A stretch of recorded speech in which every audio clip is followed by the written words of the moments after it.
They said table 7 was cursed. 4 waiters had quit rather than serve him. But Luna Jiwon tied her apron, picked up the water pitcher, and walked straight toward the man the entire city was afraid to look at, because she had already lost everything worth protecting. The rain came sideways that Thursday night, the kind that didn't care about umbrellas. Inside Hana, Seoul's most expensive Korean fusion restaurant perched on the Han River waterfront, the chandeliers dripped amber light across white tablecloths, and jazz played low enough to feel like a secret. Every seat was filled with politicians, heiresses, and men who wore their wealth like armor. Luna Ji-won was not one of them. She was 26, with chapped hands, a uniform one size too large, and a ponytail that had surrendered to chaos 2 hours ago.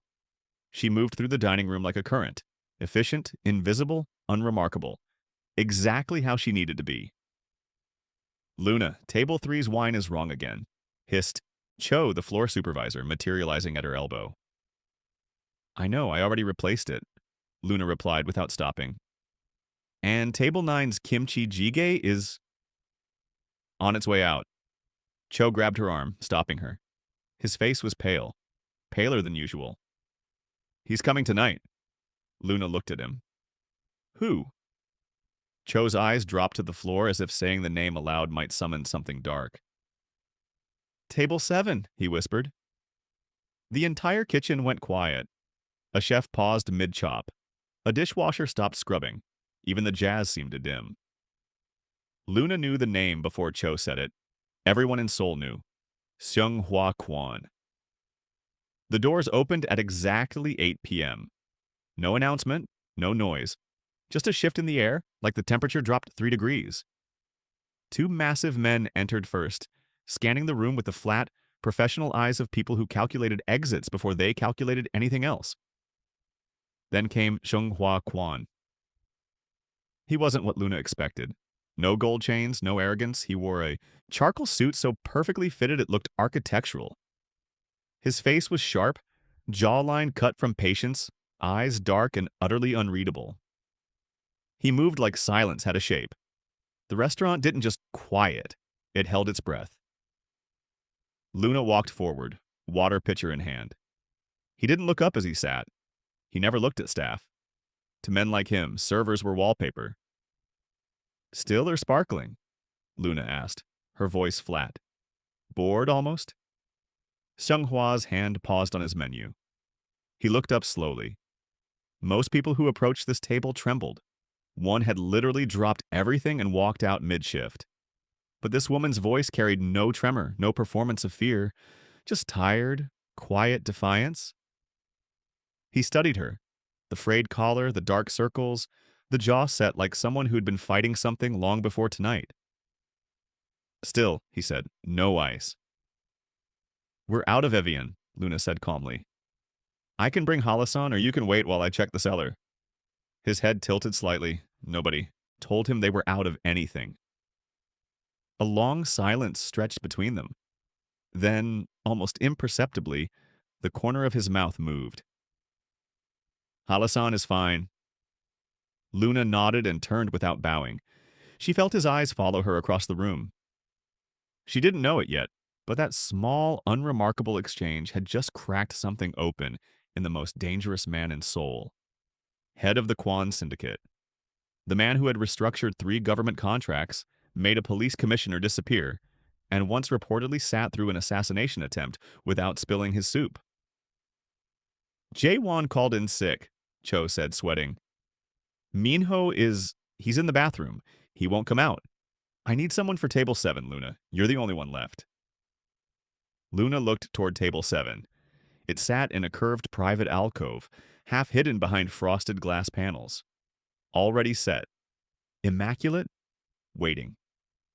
She thought about her mother, 3 floors underground in Seoul National University Hospital, hooked to machines that cost more per day than Luna made in a week.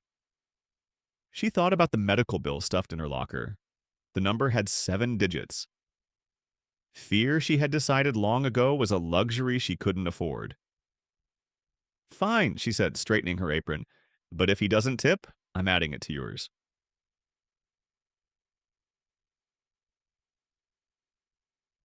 CTA number 1. Before we go further, Have you ever had a moment where you had absolutely nothing left to lose, and that made you braver than you ever thought possible? Drop it in the comments. You're not alone. The doors opened at exactly 8 p.m. No announcement, no noise. Just a shift in the air, like the temperature dropped 3 degrees.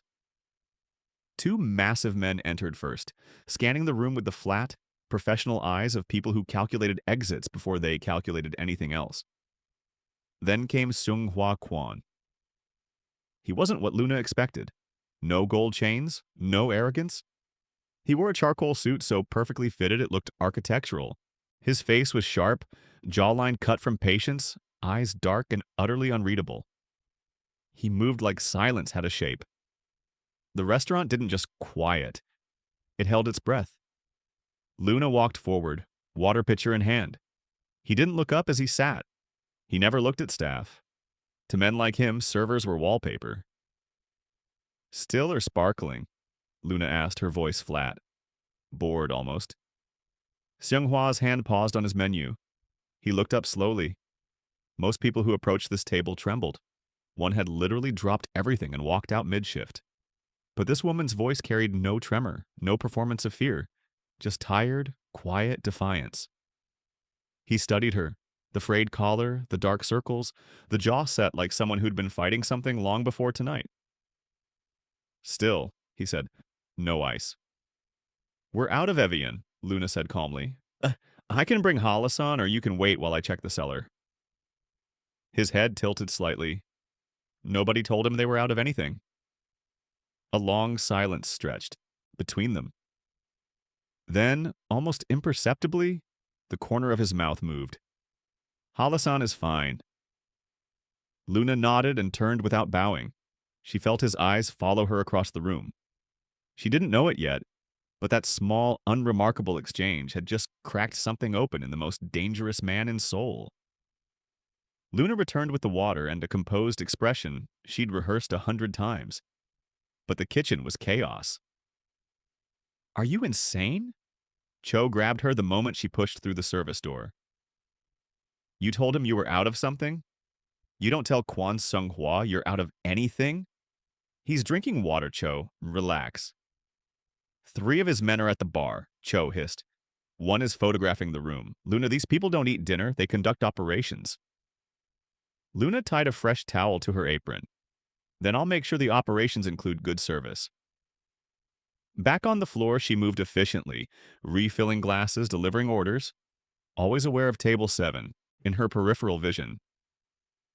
Seung-hwa hadn't touched his phone. He sat completely still, watching the room the way a chess player watches a board. His food arrived. Galbi jim with aged doenjang broth, and he ate with the focused quietness of a man who experienced everything alone. At one point, Luna passed the table and noticed his water was low. She refilled it without being asked. He didn't say thank you, but his eyes tracked her movement, a fraction too long. Across the room, a man Luna didn't recognize slipped through the side entrance. He wasn't in a suit. He was in a delivery jacket. Wrong shoes for a restaurant this expensive. Luna's instincts prickled. She glanced at Seung-hwa's guards. They hadn't noticed. She slowed her walk, watched. The man in the jacket took a table near the window, directly in Seung-hwa's sightline, and placed his hands flat on the table. Something was wrong. Luna changed direction and walked straight to the floor manager's station, her face calm, her heart sprinting. There's a man at table 12, Luna whispered to Cho. Wrong shoes. Watching table 7. Call security. Luna, you're being... The window exploded. Glass rained across the dining room like a sudden, violent hailstorm. Screams tore through the jazz. Chairs scraped, people dove. The man at table 12 was already moving, a compact black weapon rising from beneath the jacket. Luna didn't calculate. She didn't plan. She spun, crossed the floor in 4 steps, and shoved Seung-hwa sideways into the leather booth, just as the first shot punched through the frosted glass panel where his head had been. The noise was catastrophic. Muzzle flash, shattering, screaming. Seung-hwa's guards returned fire instantly, disciplined, brutal. Luna was pressed into the booth, Sung Hwa's body covering hers, one hand braced against the leather, the other holding a weapon that appeared from nowhere. He fired twice, controlled, final. Silence crashed in. Clear. Sung Hwa sat up slowly. He checked the room. Then he looked down at Luna. She was shaking. Not from fear, but from the adrenaline crashing through her like cold water. A shard of glass had caught her cheekbone. Blood traced a thin line down her jaw. He reached out, slowly, almost carefully, and pressed his thumb beneath the cut, tilting her face toward the light. His touch was impossibly gentle for a man who had just ended a life. "You pushed me," he said quietly. "You weren't moving," Luna whispered. He stared at her the way people stare at things they don't have a category for. Then he stood up, straightened his jacket, and pulled an envelope from his inside pocket. He dropped it on the blood-stained table. "Cho!" His voice cut the room like a blade. Cho stumbled forward, pale as paper. Yes, sir." "Fire her." Luna stood in the wreckage of Hana's dining room, unemployed, bleeding, furious. "You can't fire me. I just saved your life." "You're fired because you saved my life," Sung Hwa said, already moving toward the exit. "The people who ordered that shot saw your face. You go back to work tomorrow. You don't make it to Tuesday." He didn't look back. Luna looked at the envelope on the table. She almost left it. Almost. The weight stopped her. She opened the flap. 15 million won, 15 million won in banded cash, and a cream card. One word in clean, precise Hangul. Kneel tomorrow.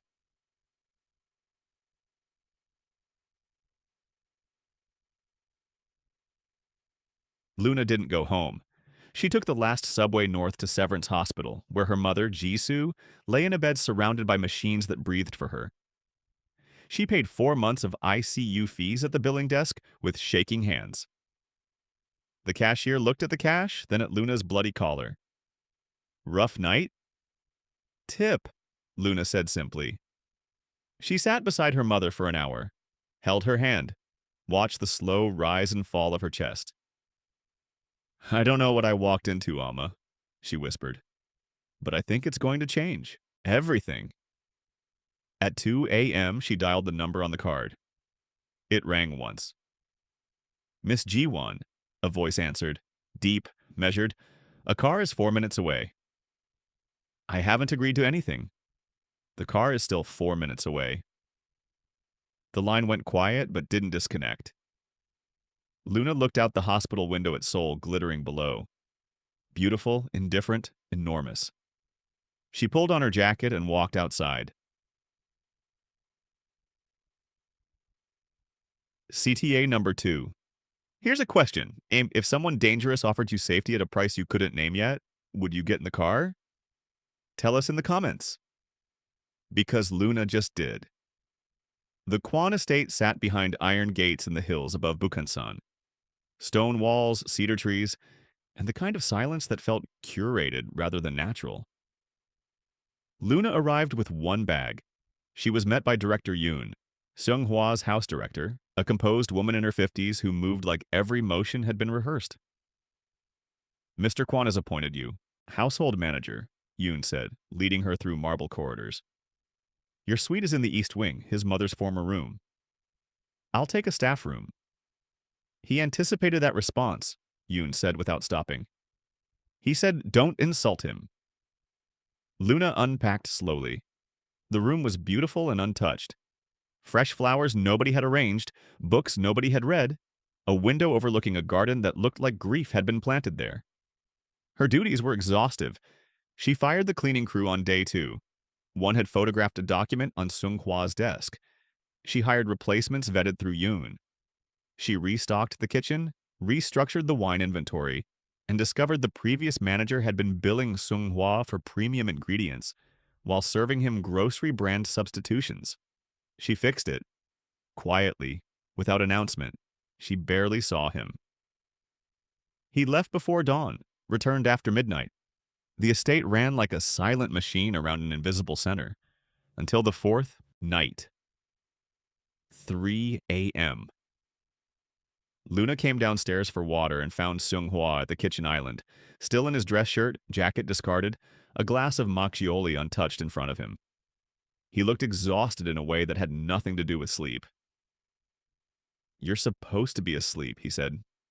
"So are you," Luna replied, moving to the refrigerator. He watched her. "You reorganized the entire pantry. Your previous manager was stealing from you."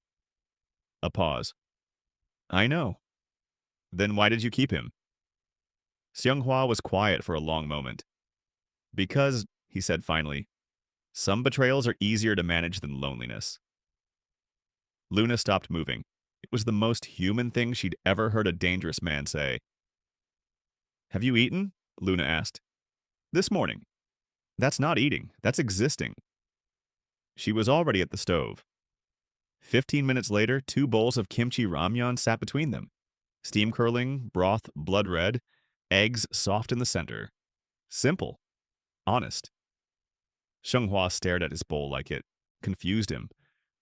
"My mother used to make this when I couldn't sleep," he said quietly. "Mine too." Luna picked up her chopsticks. "She's in the ICU. Has been for 7 months."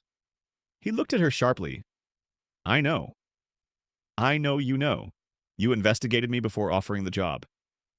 "I investigate everyone." "Did you know about my father?" A pause. "He left when you were 12. I know." "Then you know I've been the only one holding things together since I was a child," Luna said, her voice steady but her knuckles white around the chopsticks. "So you'll understand why I don't impress easily. Not by money, not by power, not by fear." Seung-hwa set down his spoon. He reached across the island slowly and tucked a loose strand of hair behind her ear. His fingers lingered at her jaw. The kitchen felt suddenly very small, very warm. "You're not afraid of me at all, are you?" he murmured. "I'm afraid of losing my mother," Luna whispered. "Everything else is just noise." He was leaning closer, barely, when the security panel shrieked red. Perimeter breach, north wall. The warmth vanished. His face became granite. "Go to your room," he said, already moving. "Lock the door." Seung-hwa, "Luna, go." She went. But she didn't hide. She went to the window instead and saw something that stopped her blood cold. One of his own security team, Lieutenant Park, was crouched near the garage. Not firing at the intruders scaling the north wall. Planting something beneath Seung-hwa's armored vehicle. A bomb. The attack outside was a distraction. Luna didn't scream. She ran. She knew the service corridors. She'd memorized them in her first 3 days. Exits, blind spots, camera angles. She hit the garage through the east utility door, breathless. Lieutenant Park was still under the vehicle, wiring the device with practiced hands. He slid out when he heard her footsteps, and his expression shifted from shock to something colder. "You should have stayed upstairs," he said. "You should have stayed loyal," Luna replied. She hurled the fire extinguisher mounted on the wall with everything she had. It caught him across the shoulder. He crashed sideways, the detonator skidding across the concrete. Park recovered fast. He came at her with a blade, and Luna ran, weaving between the vehicles, buying seconds. "Seung-hwa," she screamed toward the ceiling, knowing the intercoms were live. Park's hand closed around her wrist. He spun her hard. Her back hit the hood of a car. Cold metal, sharp pain. The blade rose. The garage door exploded open. Seung-hwa moved like controlled fury. 3 steps and Park's knife arm was broken at the elbow, the sound sickening and final. Park dropped. Seung-hwa didn't stop. He crossed to Luna in 2 strides, hands gripping her face, scanning every inch of her. "Did he cut you?" "No." "Luna, I'm fine." Her voice cracked on the last word. He pulled her against his chest, hard, both arms around her, his chin pressed to the top of her head. He was breathing like a man who had almost watched something irreplaceable shatter. "You called for me," he said into her hair. "You didn't run. You called for me." "You were taking too long," she whispered into his shirt. Outside, the gunfire stopped. His team had neutralized the breach. Park, eyes wide on the floor, looked up at Sung Hwa. The Yangs paid me. They have my brother, Quan. I had no... I'll find your brother, Sung Hwa said quietly. And then you will answer for this. He didn't shoot him. That somehow was more terrifying. CTA number 3. When someone chooses to protect you even when it costs them everything, that changes a person. Has anyone ever shown up for you like that? Tell us below. And if this story is gripping you, hit subscribe. Because the ending is something else entirely. 3 weeks later, the Yang Syndicate was dismantled. Not through war, through precision. Sung Hwa moved. Through their operations like a surgeon, cold, systematic, untraceable. Every financial channel frozen, every alliance severed. Lieutenant Park's younger brother was recovered from a shipping container in Incheon, alive. Park was handed to the authorities with a full documented confession. Not because Seung Hwa forgave him, but because a prison sentence, Seung Hwa told Mateo quietly, was a longer punishment than a bullet. Luna watched all of it from the periphery. Managing, organizing, holding the household together while the man at the center of it dismantled his enemies. On the morning after the last operation, she found an envelope on the kitchen island. Inside, her mother's full remaining medical bills, paid in full, and transfer documents for a private recovery suite at Severance's premium wing. No note. Just Sung Hwa's personal seal. Luna stood in the kitchen alone for a long time. Then she walked to his study and opened the door without knocking. He was at his desk. He looked up.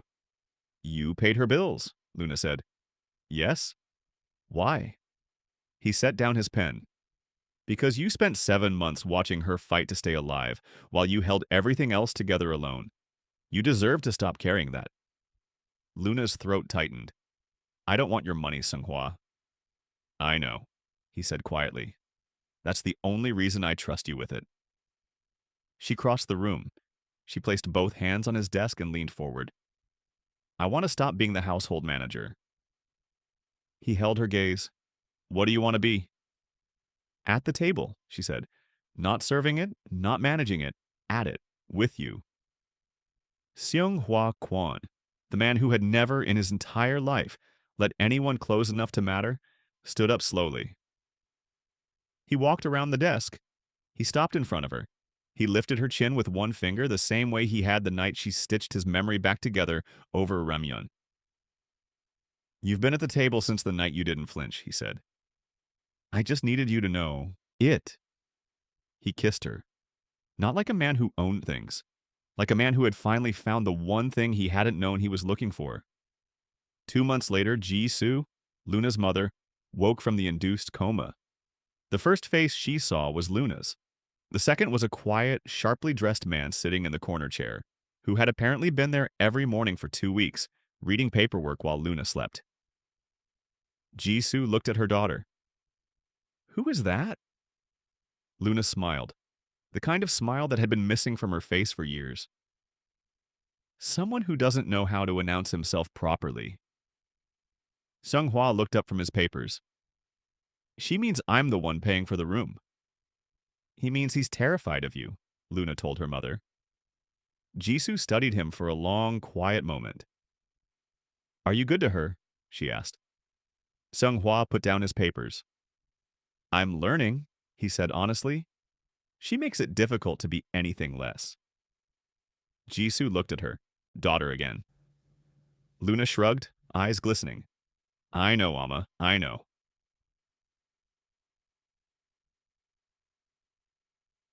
Outside the hospital window, Seoul hummed on. Beautiful, relentless, enormous.